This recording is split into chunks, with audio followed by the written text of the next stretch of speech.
Hello दोस्तों, कहानी की इस नई सीरीज में आप सभी का स्वागत है। आज की इस कहानी का नाम है आमलेट बनाने वाली पत्नी। ये एक हस्बैंड वाइफ स्टोरी है। अगर आपको हिंदी कहानी, पति पत्नी की कहानियाँ मज़ेदार कहानी पढ़ने का शौक है तो इस कहानी को पूरा ज़रूर पढ़ें। आमलेट बनाने वाली पत्नी।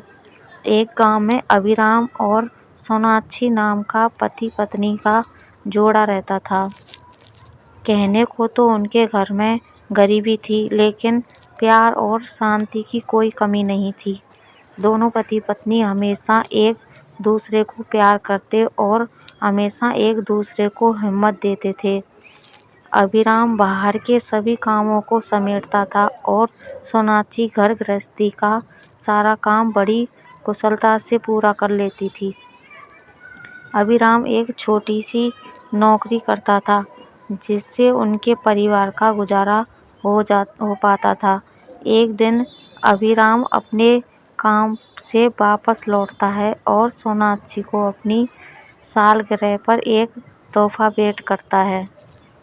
जब सोनाक्षी उस तोहफे को खोलती है तो उसमें से एक स्त्री बाहर आती है। सोनाक्षी कहती है, सालगिरह पर भी कोई किसी को ये स्त्री देता है क्या? आप भी ना।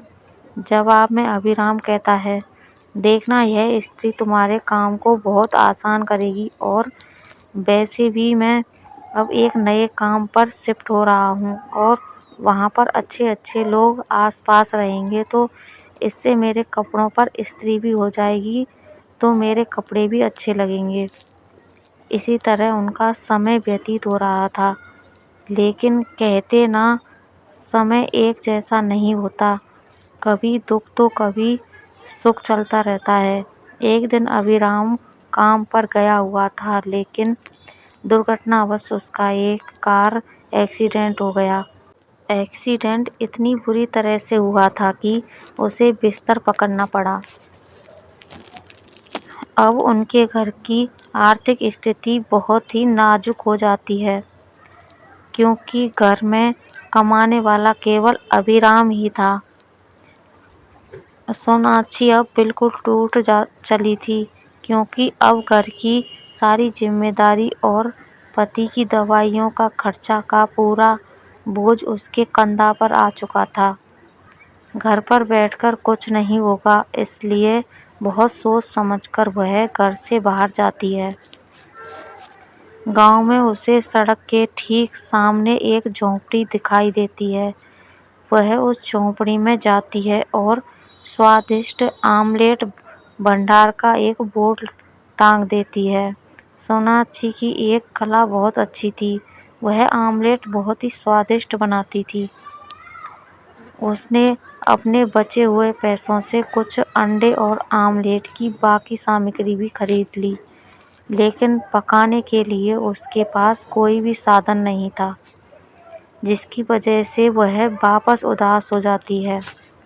लेकिन तभी उसके मन में एक विचार आता है। वह अपनी पति के दिए हुए तोहफे स्त्री को घर से लेकर आती है। वह स्त्री को गर्म करने के लिए रख देती है। थोड़ी देर में ही स्त्री गर्म हो जाती है। तब तक वह आमलेट के लिए अंडे और उसके घोल को तैयार करती है। वह तुरंत इस घोल को स्त्री पर डालती है। स्त्री गर्म होने के कारण वह तुरंत आमलेट पका देती है। आमलेट बनते समय ही उसमें से काफ़ी स्वादिष्ट खुशबू आ रही थी, जो आसपास खड़े लोगों तक पहुंच रही थी। लोग उस खुशबू को सूंघकर सोनाक्षी के झोंपड़ी की तरफ बढ़ते हैं और थोड़ी ही देर में काफ़ी भीड़ इकट्ठा हो जाती है। सोनाक्षी एक एक करके इसी तरह आमलेट पकाती और लोगों को देती जाती। उसका काम धीरे धीरे फैलने लगा। लोग आमलेट खाते और अपने दोस्त रिश्तेदारों को भी बताते, जिससे और भी ज़्यादा लोग सोनाक्षी की झोंपड़ी तक पहुंच पाते। धीरे धीरे उसका व्यवसाय बढ़ता गया और उसने एक बड़ा सा ढाबा भी खोल लिया। अच्छी स्वादिष्ट आमलेट के किस्से अब अखबारों पर भी छपने लगे। अब सोनाक्षी के पास काफ़ी पैसे थे। धीरे धीरे उनकी आर्थिक स्थिति भी सुधरती गई और उसने अपने पति का भी ठीक से इलाज करवाया। अभिराम अपनी पत्नी की काबिलियत और तेज दिमाग को देखकर काफ़ी खुश हुआ। वे दोनों हॉस्पिटल से घर वापस आ गए। अभिराम अब बिल्कुल ठीक था और वह वापस अपने काम पर जाने लगा। कुछ दिनों बाद उन दोनों की दूसरी सालगिरह भी आ गई।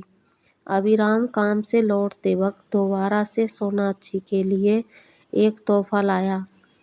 जब सोनाक्षी ने इस तोहफे को खोला तो उसमें अब बड़ी इस्त्री निकली। इस बार फिर से सोनाक्षी चौंक गई और हंसते हुए बोली, दोबारा से इस्त्री लाए हो?